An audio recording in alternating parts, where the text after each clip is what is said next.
Souvent, quand on fait des salons, des événements, puis tout ça, il y a des gens qui me demandent « Hey, je m'en vais à l'Achigan pour la première fois, qu'est-ce que tu me suggères? » Selon moi, la technique que je vais vous montrer là, le wacky, c'est la façon qui est le plus facile d'attraper du poisson, qui attrape pas le plus de poissons, mais pas mal. C'est une des techniques les plus populaires aussi.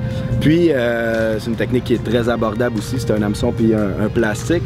Puis, c'est une technique qui est correcte pour attraper de la petite bouche puis de la grande bouche, les deux. Donc, si vous êtes dans un secteur qui a les deux, si vous mettez cette technique-là, vous avez des chances d'attraper de la petite bouche puis de la grande bouche. Puis, pour le montage, c'est bien compliqué.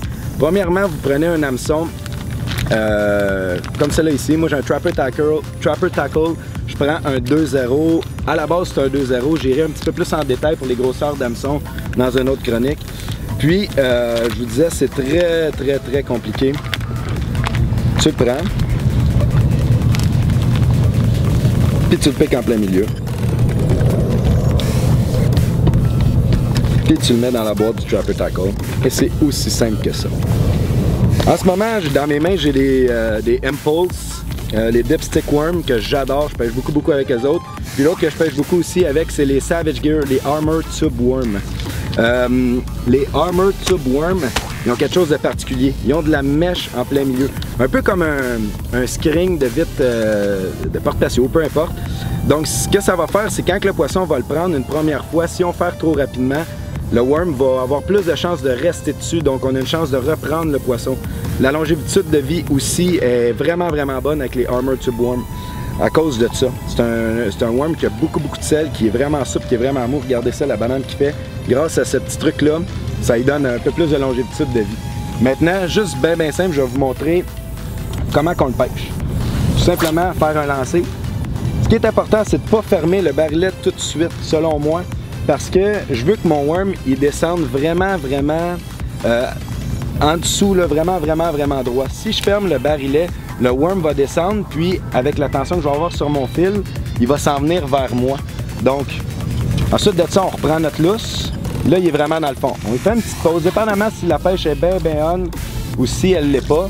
Mais il y a des fois où on peut le laisser vraiment longtemps dans le fond. Sinon, on le laisse dans le fond, on fait juste le ramener un petit peu, puis on reprend notre lousse. Oh, puis là... Ah! Il manque un. J'ai pas été assez patient. Faut être patient avec le worm. Il va peut-être revenir, ça serait drôle. Qu'est-ce que ça va faire dans l'eau? C'est quand on va le lancer, il va descendre, puis ça va descendre comme ça. Quand on le ramène, comme je vous dis, on le ramène de 2-3 pieds, lui, il va remonter, puis il va refaire une autre petite séquence de descente. C'est une technique qui est vraiment slow. C'est pas la meilleure pour couvrir du territoire, mais comme je dis, c'est vraiment efficace. Pour ce qui est de l'équipement, vite fait, je vous conseille une canne pas trop raide. Moi, j'utilise toujours du médium parce que je veux, comme vous l'avez vu tantôt, j'ai eu une touche. Si la canne est trop raide, on prend un médium à vie. Quand il va le prendre, il va sentir une tension, puis il va sentir l'arnaque, puis il va le lâcher plus rapidement. Quand on a une canne un petit peu molle, quand on a une petite canne un petit peu molle, les coups que la canne va absorber va faire en sorte que le poisson va pouvoir le prendre. On est patient, on attend qu'il se rende jusqu'à l'hameçon, puis on fait comme il faut. Fil tressé, fluorocarbone au bout, toujours comme dans pas mal toutes les techniques que j'utilise.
Trapper Tackle.